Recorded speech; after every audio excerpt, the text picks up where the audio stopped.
لینډسي پر امریکا له افغانستانه د تروریستي بریدونو امکان شته. سلام، ستړي مشئ، زموږ یوټیوب چینل ته په خیر راغلاست.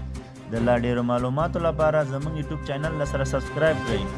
امریکایي سناتور لینډسي وایي پر امریکا او متحدو یې د داسې تروریستي بریدونو امکانات شته چې ریشه یې په افغانستان کې وي.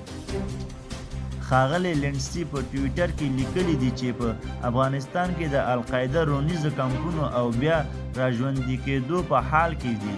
په افغانستان کې د القاعده شبکې حالو ځلو ته وروسته تر دې اندېښنې زیاتې شوې چې تیر جولای میاشتې په وروستیو کې د القاعده شبکې مشر ایمن الظاهري د کابل په شیرپول کې د امریکا د بې پیلوټې الوتکې په برید کې ووژل شو.